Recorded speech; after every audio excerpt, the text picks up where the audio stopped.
Welcome to the Business of College Consulting podcast. I'm your host, Brooke Daly, founder and CEO of Advantage College Planning and Advantage College Planning Franchising.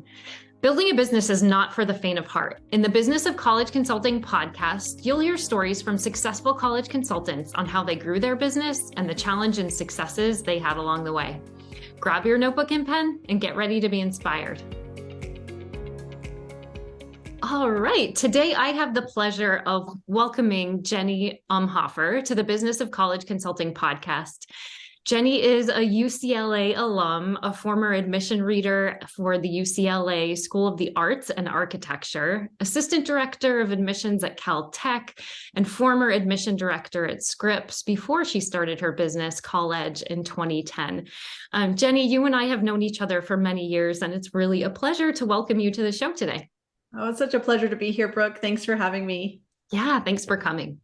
So let's go ahead and start, Jenny. I would love to know, how did you decide to start your business? Were you always an entrepreneur? Were your parents entrepreneurs? Did you ever think you would start a business?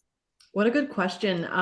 The seeds of my own entrepreneurial spirit came from, I suppose you could trace it back to my mom, but more just as a supporter of women having confidence and being strong and powerful. So she really encouraged all of the aspects of my development, especially in the performing arts. And I became an actor, and but my father was a business owner, and so sort of had some seeds there early on. However, it was really when I had my own kids. I worked in admissions, like you said in the intro, and had about 10 years of college admissions experience. And when I had my two kids and I was home full time, there was this calling in me that sort of really was clear that if, I could share my knowledge, my college admissions expert knowledge with others, then maybe I could help a lot of kids, a lot of children, young people. And so that was really where it started. And I just started volunteering at the local high school. People found out that I worked at Caltech and Scripps, and, and they were like, can you please work with my child? So, that was really the beginning step that I took was, there's really a need here for great consulting. And I have this experience that can really inform their steps and their futures. So let me try this out. And, each year the caseload doubled, tripled, it just was like, took off. And I also really found that the business part of running the business, the college counseling business, was a calling as well. So, yeah. Wow, that initial growth, first of all, congratulations. Clearly, you were doing something right from the beginning in order to grow that quickly. One of the things that other interviewees have talked about on the podcast is the hurdle of getting over parents not knowing what a college consultant is or what we do. Did you have that hurdle at all, or in your area, were college consultants widely known? That's a good question too.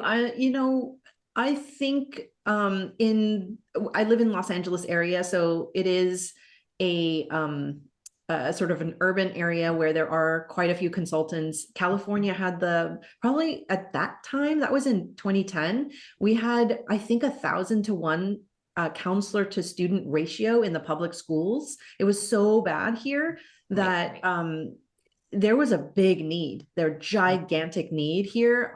It has since then gotten better. I think the counselor student ratio in the public schools is like 550 to 1, but the consultant need is immense, frankly. And no surprise that IECA and HECA, those types of organizations, have really seen an uptick, significant uptick in membership. So, anyway, so that was, not really a big hurdle. The bigger hurdle for me was coming from the admission side and figuring out, like, how do I position myself as an expert, as someone who's really doing good work with students, with my colleagues on the admission side. So. Right. Exactly. And how did you handle that initial growth? Like in those first few years when you're building your client base, you were a mom. So I assume that you were being pulled in many directions. So how did you handle that? What was your first hire, or what did you do to handle the workload? Yeah, I mean, I came from the admission side, so very quickly, about 2, 3 years in, first of all, I just needed to kind of work with students and see what this was all about, and try to get good at it. I feel like I've always, each year of my business, there's been more that I've learned. You're never quite done learning all the things I was learning then. I'm now, in terms of college knowledge, college admissions. Mm. But about 3 years in, I decided I wanted to hire essay specialists to help with the essay. And then quickly I decided to hire other admissions experts, people who had worked on the admission side as well. So I had a group of like 4 consultants within 3 years. And it really showed me quickly that this was the way to go, because for me, maybe not really knowing it, I needed to have this committee, sort of the feeling of the admissions committee on the independent side. And I wanted that independent experience for my clients to mirror the admissions experience they were going to have without knowing it on the admission side. So that sort of developed very quickly. A team approach is really my motto. I think we do better as collaborators. And although it was like, managing people, all of a sudden I'm managing people, and, what does that mean? It was still deeply meaningful to do that, and to cultivate and develop my staff.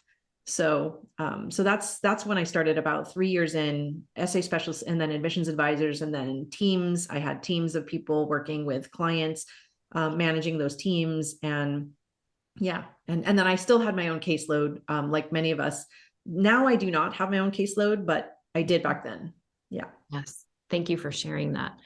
So I love the concept of having a committee model, because that benefits your students, of course, to get many different, perspectives and input on, how will this be read? So that's great. So can you share a little bit about what your business looks like now? So you talked about starting and then how you grew, but what does Colledge look like? Yeah. So 13 years later, seems like a very long time, but maybe not so long. It is a very different company. We are entirely online. We are in a growth year with regard to, we're becoming a tech startup. We are developing an online course for students. We are going to be developing an app down the line. So it's a 5 to 7 year plan, but we are a very different company. We're using technology as a like a human being to hire and really serve us as counselors, consultants. We have the business has we have about 10 people working for us right now, and but that's probably not going to grow too much. We're looking for some full-time people right now, director, online learning, and we are sort of trying to be lean as we're looking at this growth sort of trajectory, 5 to 7 years, because we'll probably be looking at investors down the line. So that's where we are. And I oversee all of the college counseling piece, but I'm going to be hiring to step back from that role so that I can oversee these other builds that are on the horizon. So, wow, that's big, Jenny. Congratulations. yeah. It's really exciting, and it's all a birth of the pandemic and kids' ability to navigate on their phones and online. And this is all after school anyway. So, the in-person model, sort of the bring your laptop to the office model, is a kind of, in our minds, a thing of the past. Mm-hmm. That's so interesting. And I was just going to say, like, there are many different models and places you can take your business. Like, there is no linear, like, you have to go from A to B to C.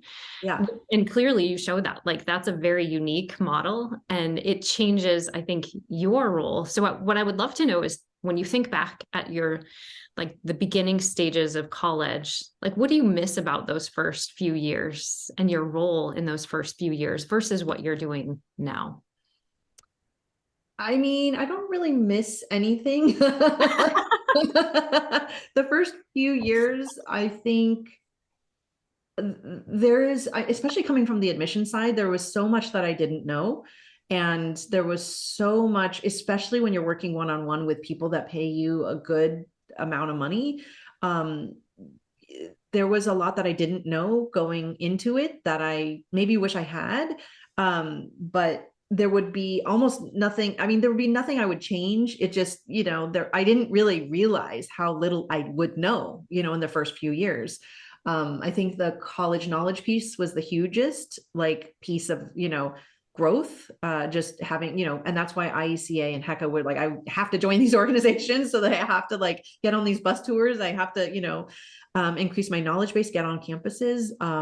But it was also like the business pieces I didn't know, there was a lot that I needed to learn on that front as well. So, it was tough those first few, and because I had worked at such selective universities and colleges, I had a certain expectation of the type of student or the type of counseling I would do, and not at all. I would get kids with learning differences or parents that were like really naggy or overbearing or like so those first few years were like a really like a testing ground. And and then like, how am I going to get more clients, and all of those sort of early growth phase sort of stretches that there would be no way for me to anticipate, like the bumps in the road.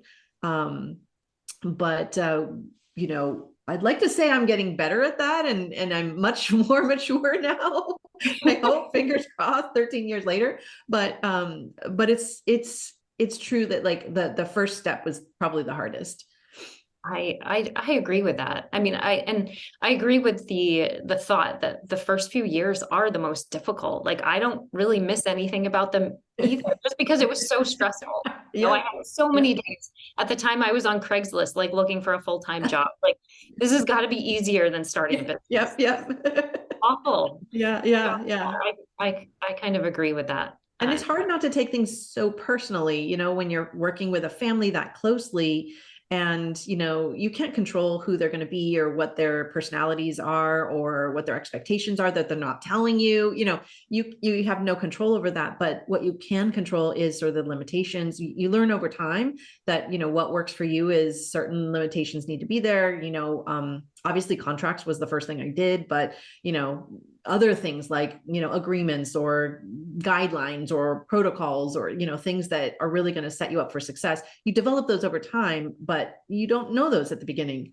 And I certainly had, I think, fair to say, I had a pretty good ego, like from all those like resume points. Like, I had so much success in my life, and until this point I was like, I'm a pretty awesome overachiever. I can do this, And so it was like the most humbling, like, profession I could pick.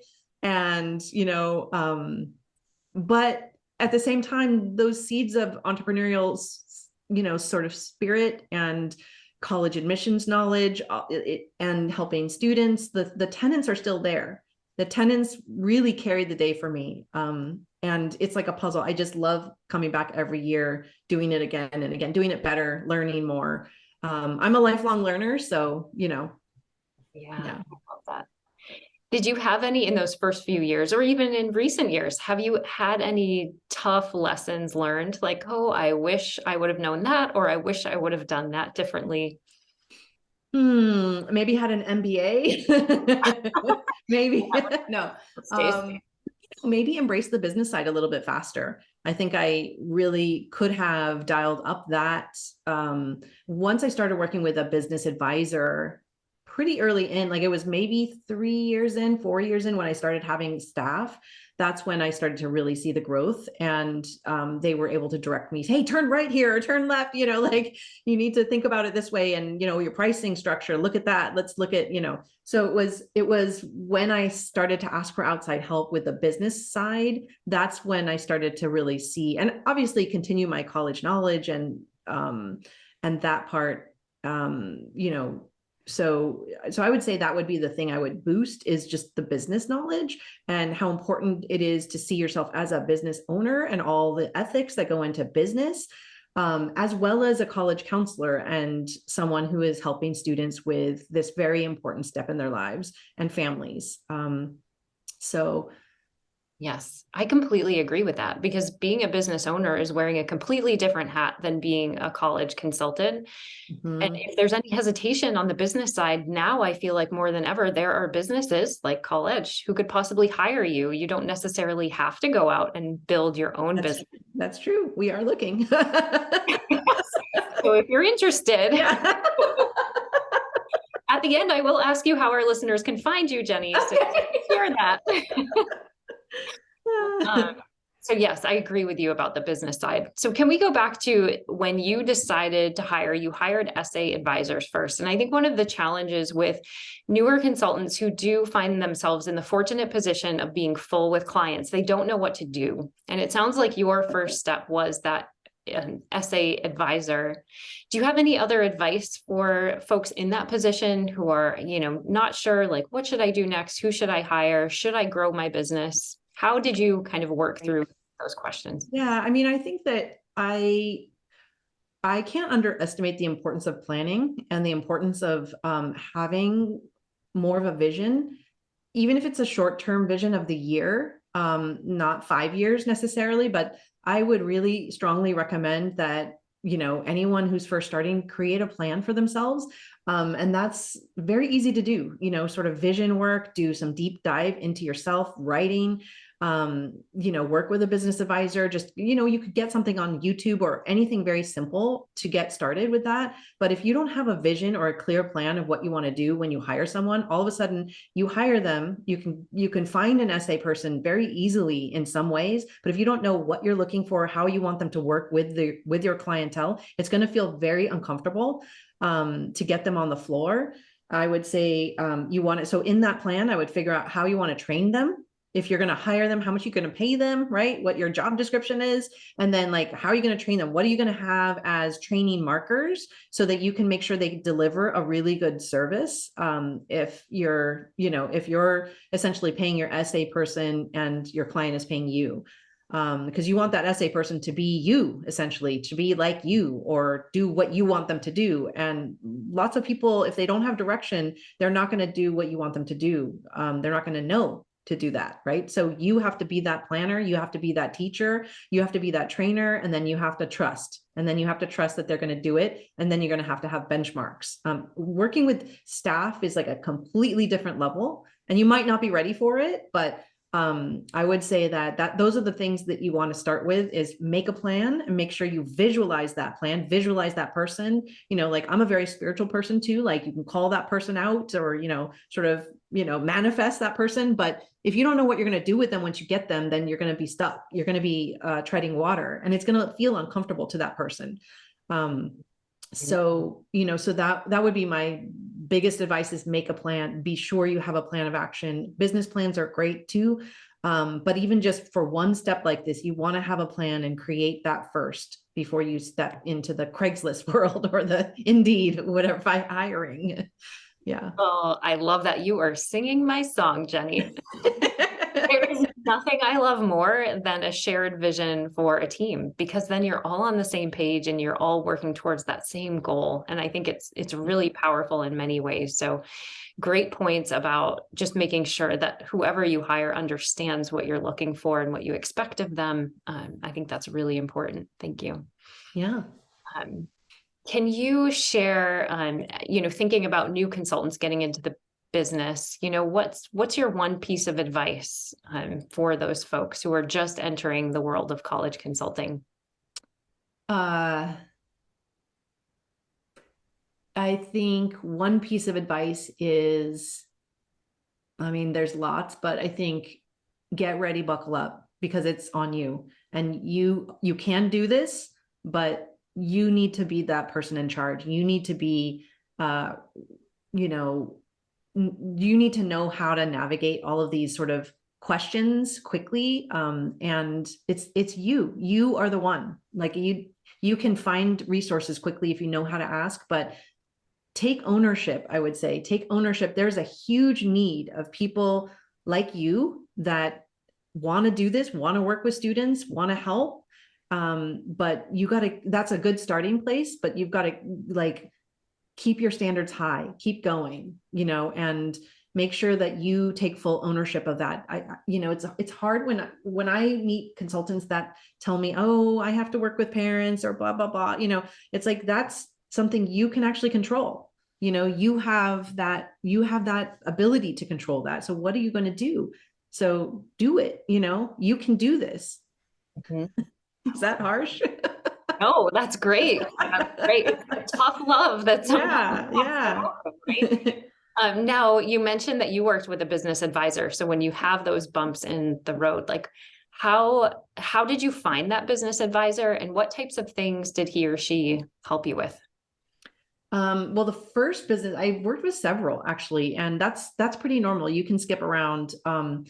I the first thing I worked on was the sales part, really like looking at the sales, looking at how to reach students and families, but also like the pricing, how the service itself is going to, make a difference. And that was tethered to the sale. It's really about being an angel, being a helper, and being able to communicate that confidently.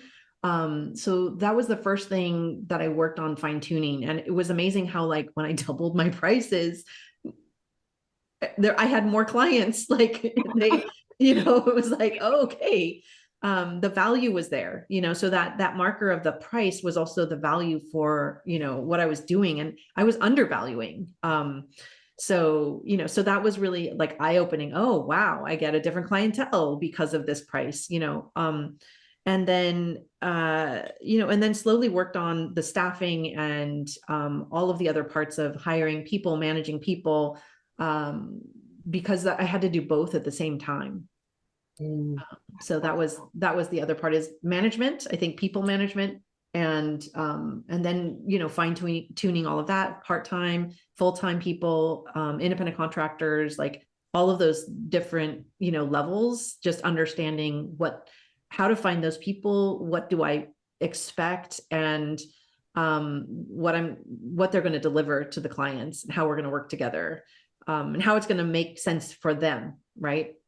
So those were some of the big core pieces I worked on. Right now I'm working with a different advisor who has a tech background and is a CEO herself. And, so that's why, like, everything has I've audited the business very closely and sort of looked at, how can we do this differently and how can we scale? And that's been like super exciting to look on the horizon and then make a plan for that.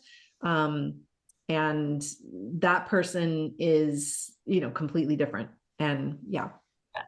Different skill set. Yes. Right. Mm-hmm. So you clearly Colledge Edge has grown and morphed over the last 13 years. You haven't rested on your laurels. You've kept growing. So where do you find your business inspiration? Are there particular maybe authors or books or, just inspirational or motivational people who have kept you going? Well, I think organizations actually are my inspiration, and a collaboration outside of the business. I think other women, women role models are really an inspiration to me. Podcasts, business podcasts are great. But I recently just joined Chief. I don't know if you're aware of that organization called Chief. Oh. Yeah, it's based in New York. It's for women CEOs and C-suite level. But I've always been involved in organizations like IECA and HECA, but recently I've decided to sort of branch out into other organizations. And that's the one that really stood out to me. So there's a pretty big, group here in LA. But Chief you look it up on LinkedIn. Yeah, it's a great organization really for women in business and women in CEO positions. Because there's once you start your business and you think of yourself as a business owner, there's a very unique sort of pain point that you see and you face every day that nobody else can kind of understand, especially your clients. You never want your clients to have that sort of view into your pain points necessarily, but other staff, they're not going to be able to support you in that view or that perspective. So you need other women who really understand. I think I need other women, I mean, there's also men, like my husband is very supportive, but he's a lawyer. And, there's, other types of leaders that I would follow. But I think there's a specific thing about being a woman in leadership and being a woman CEO of a small business that is particularly hard. And so, we need to support each other as women. Oh, this is so timely, Jenny. So thank you. Personally, selfishly, I'm You're really welcome. excited about this because Yeah.